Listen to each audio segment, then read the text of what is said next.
What if I told you that the most important lessons about money, the ones that decide whether you'll spend your life chasing bills or enjoying true freedom, are lessons no one teaches in school? That's right. We spend over a decade learning advanced math, memorizing chemical formulas, and studying wars fought hundreds of years ago, but we never learn how to manage the thing that dictates nearly every part of our adult lives: money. Here's the uncomfortable truth. Money is not just about math. It's not just about knowing how to add and subtract, or even about how much you make. Money is about psychology. It's about how you think, how you feel, and how you behave. Two people with the same income can end up in completely different places. One building quiet wealth, the other drowning in debt. Not because one is smarter, but because one understands the psychology of money. And the irony? The financial system depends on most people not knowing this. Because if everyone understood how money really works, fewer people would fall into the traps of debt, instant gratification, and endless consumption. So today, let's explore the lessons schools never taught you. Let's peel back the layers of money and look at it not as numbers on a spreadsheet, but as a mirror of human behavior. Because if you can master the psychology of money, you can master your future. Lesson 1. Money is emotional,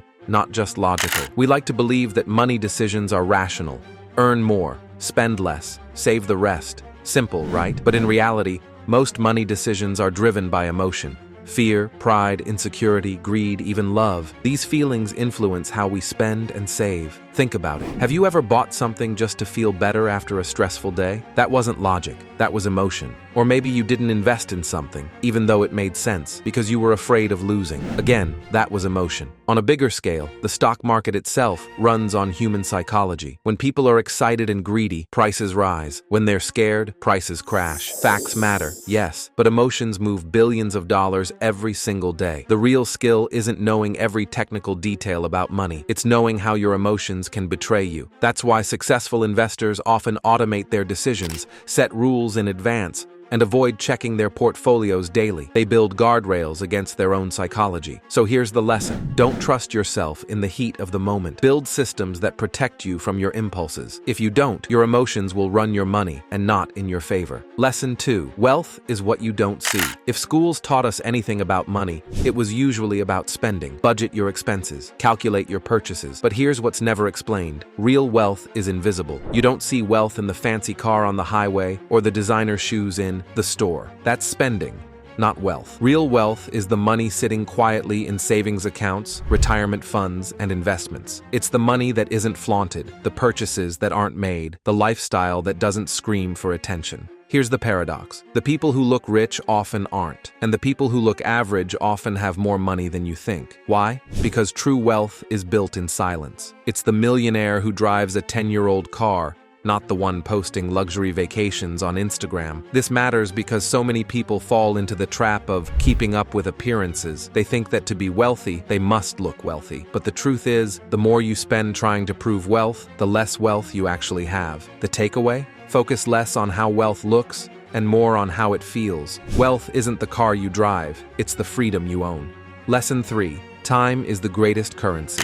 If there's one financial truth that schools never emphasized, it's that time is more valuable than money, because time is what multiplies your money. Compound interest is often called the eighth wonder of the world for a reason. Imagine two people. One starts investing $200 a month at age 20. Another starts the same habit at age 35. By the time both are 60, the first person could easily have double, even triple, what the second person has, without ever investing more money. The only difference was time. But time isn't just about investments. It's also about how you spend your hours each day. If you're constantly trading time for money, working long hours for a paycheck, you'll always be limited. But if you learn to build systems where money earns money through businesses, investments, or assets, you buy back your time. And what's the point of wealth if not to own your time? The richest currency isn't money, it's freedom. Lesson 4. Comparison is the enemy of financial peace. From the time we're kids, we're taught to compare ourselves. Grades, test scores, rankings, it's all about competition. That habit doesn't stop in adulthood. Only now, instead of test scores, we compare salaries,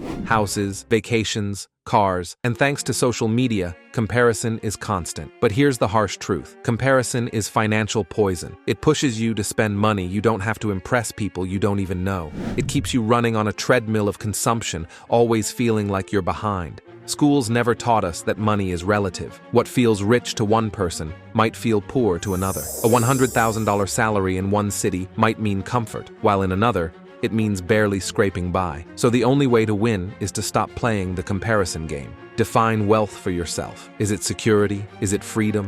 Is it experiences? Whatever it is, let that be your guide.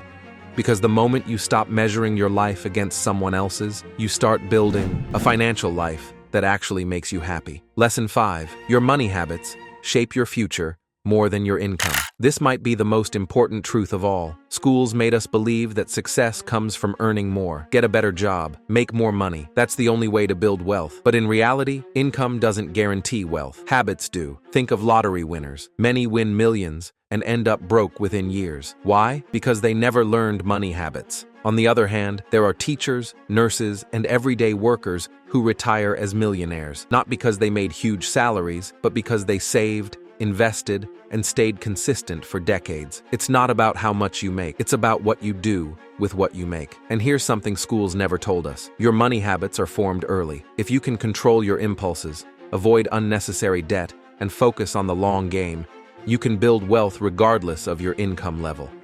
Let's take a step back. This isn't just about dollars and cents. This is about life. Money touches everything. Where you live, what you eat, how you spend your time, how much stress you carry, how much freedom you have.